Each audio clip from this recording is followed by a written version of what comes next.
Пневмония является одной из ведущих причин смертности во всем мире. Внебольничная пневмония встречается у 11,5% взрослого населения. Ни в коем случае не назначайте себе антибиотики самостоятельно. Это может быть опасно. Понимание симптомов и своевременное обращение за медицинской помощью могут спасти вам жизнь. На связи с вами Владимир Даровских. Давайте разбираться. Итак, что такое пневмония? Пневмония – это инфекционное воспаление легких, при котором альвеолы заполняются жидкостью. Его называют эксудатом. Это нарушает нормальный процесс дыхания и газообмена. И это может, в свою очередь, привести к таким проявлениям, как одышка, снижение уровня кислорода в крови. Кстати, мы уже делали выпуск про кислород крови или сатурацию. Если вы вдруг его пропустили, пожалуйста, посмотрите. Ссылка появится у вас на экранах.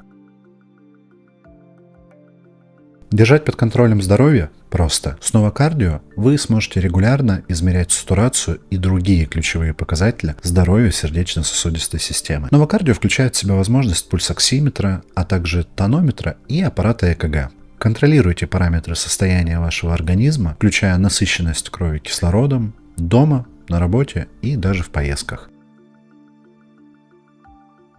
Давайте вообще поговорим о том, как часто встречается пневмония. Пневмония является одной из ведущих причин смертности во всем мире. Внебольничная пневмония встречается у 11,5% взрослого населения. Это очень большие цифры. В России ежегодно регистрируют более 1,5 миллиона случаев, и на ее долю приходится около 42% смертей среди заболеваний органов дыхания. Для примера, в 2019 году заболеваемость составила 410 случаев на 100 тысяч населения. Одной из основных причин возникновения пневмонии является бактериальная инфекция. Пневмококк вызывает порядка 30-40% всех случаев бактериальных пневмоний. Среди других возбудителей гемофильная палочка, клипселла, стафилококк, иногда даже кишечная палочка и легионелла. Вам не обязательно запоминать эти сложные названия, но вот врачу критически важно понимать, какой именно микроорганизм спровоцировал начало патологии. Пневмония также может быть вызвана вирусами, микоплазмами и хламидиями, особенно в случаях гриппа и коронавирусной инфекции. К факторам риска обычно относят хронические заболевания легких и сердца, ослабленный иммунитет, курение, хирургические операции и длительное пребывание в горизонтальном положении тоже могут негативно влиять на развитие этого заболевания. Говоря о развитии пневмонии, существует 4 основных механизма развития этой патологии. Первое – это аспирация секрета ротоглотки, то есть когда содержимое вашего рта по каким-то причинам попадает в дыхательные пути. Второе – это вдыхание аэрозоля, содержащего патогенные микроорганизмы. В третью причину обычно выделяют гематогенное распространение инфекции, то есть когда инфекция попала не напрямую в легкие, а каким-то окольным путем распространилась на легкие.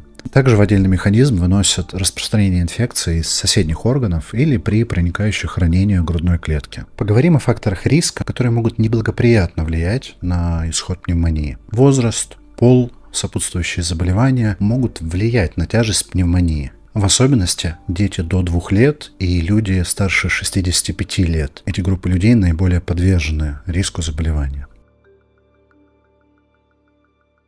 Поговорим о классификации. Пневмонии делятся на 2 большие группы. Это внебольничная или домашняя и внутрибольничная нозокомиальная пневмония. Внебольничные пневмонии, в свою очередь, делятся на подгруппы. Типичная пневмония, пневмония у пациентов с иммунодефицитом, аспирационная пневмония и атипичная пневмония.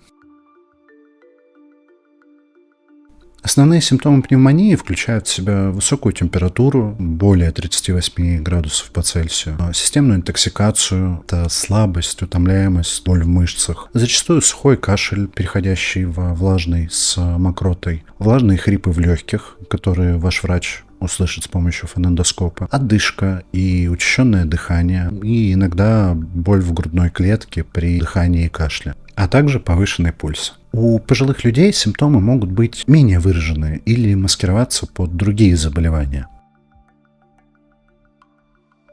Одним из важных критериев диагностики пневмонии, конечно же, будет физикальное обследование. Лабораторные анализы крови, рентгенография легких, иногда пульсоксиметрия. Очень важно, как я уже говорил ранее, выявить возбудителя, характер и зону поражения легочной ткани.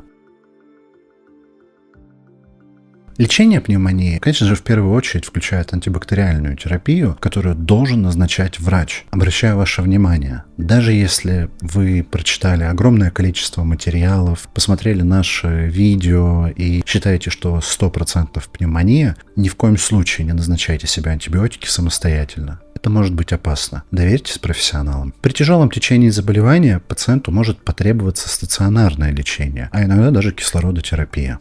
Пневмония – это серьезное заболевание, требующее своевременного и, что самое важное, адекватного лечения. Обращайтесь за медицинской помощью при первых признаках заболевания и берегите свое здоровье. Ну и, как всегда, для тех, кто смотрит нас до конца, в комментариях оставил ссылку на небольшой тест. Пройдите его сейчас, чтобы узнать состояние вашей сердечно-сосудистой системы. Предупрежден?